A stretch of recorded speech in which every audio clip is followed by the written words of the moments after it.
મહાનુભાવો, શિક્ષક ગણો તથા મારા વહાલા વિદ્યાર્થી મિત્રો, મારું નામ છે મારકણા જીલ. આજે હું તમને મારી નજરે સ્વતંત્રતા તથા પ્રજા વિશે થોડું કહીશ. પ્રવર્તમાન સમયમાં આપણે જ્યારે સ્વતંત્રતા દિવસ, પ્રજાસત્તાક દિવસ જેવા રાષ્ટ્રીય તહેવારોની ઉજવણી કરીએ છીએ ત્યારે અવારનવાર મને એક વિચાર આવે છે, શું આ બધું એક નિશ્ચિત દિવસ પૂરતું સીમિત છે? શું એક દિવસ રંગે અને ચંગે આઝાદીનો ઉત્સવ મનાવીને તમારી અને મારી આ દેશ પ્રત્યેની સમગ્ર ફરજો શું પૂરી થઈ જાય છે? તો ઉત્તર મળશે ના.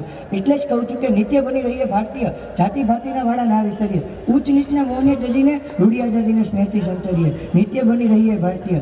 આજે આપણા દેશ માટે તન, મન અને ધનથી ન્યોછાવર કરી દેવાની વાતો તો ઘણી સાંભળવા મળે છે, પરંતુ જ્યારે કંઈક કરી બતાવવાની વાત આવે ને તો હું શા માટે કરું? મારા એકલાની થોડી ફરજ છે. આવા નાના નાના વિચારો આપણા માનસ પટલમાં રાજ કરતા જોવા મળે છે. જ્યારે બીજી બાજુ આપણા દેશના સૈનિકો પોતાની જાનની બાજી લગાવીને દેશની સરહદ ઉપર માં ભારતીની રક્ષા કરતા હોય છે, ત્યારે બીજી બાજુ દેશમાં સામાન્ય નફા માટે લાંચ લેતા અધિકારીઓ, પોતાના ઘરની તિજોરી ભરતા નેતાઓ તથા દેશના વિકાસને રૂંધતા નરાધમોની ખબર મને અવારનવાર ન્યૂઝપેપરમાં વાંચવા મળે છે. આ સિવાય ડૉક્ટરો તથા પોલીસ ઓફિસરો પણ કંઈ બાકાત નથી હો. શું આ રીતે આપણે શહીદ થઈ ગયેલા શહીદોના બલિદાનને શ્રદ્ધાંજલિ આપીશું? શું આ રીતે આપણે સરદાર ભગતસિંહ અને ગાંધીજીના સ્વપ્નના ભારતનું નિર્માણ કરીશું? જાગો મિત્રો જાગો. ગાઢ નિંદ્રામાં પોઢીને બેઠેલા આપણે જો હવે નહીં જાગીએ ને તો આપણું સ્વતંત્ર ભારત ફરીથી જુદા જુદા વ્યસનો જેવા કે પાન, માવા, મોબાઈલ જેવા કેફી દ્રવ્યોના સકંજામાં જકડાઈ જશે.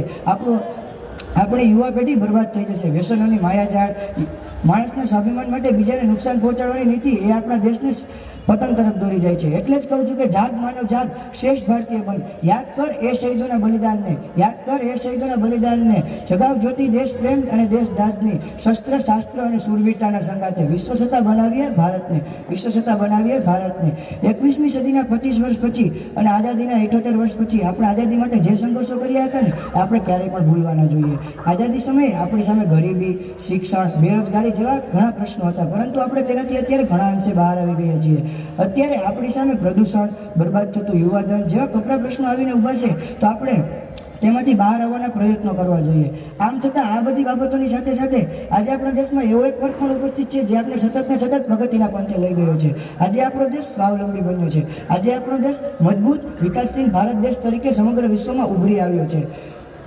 કરીએ ઉજાગર સ્વતંત્રતાના સ્વપ્નને, કરી પાર અવનવા સોપાન વિકાસના. કરીએ પાર સ્વતંત્રતાના સ્વપ્નને, કરી પાર અવનવા સોપાન વિકાસના.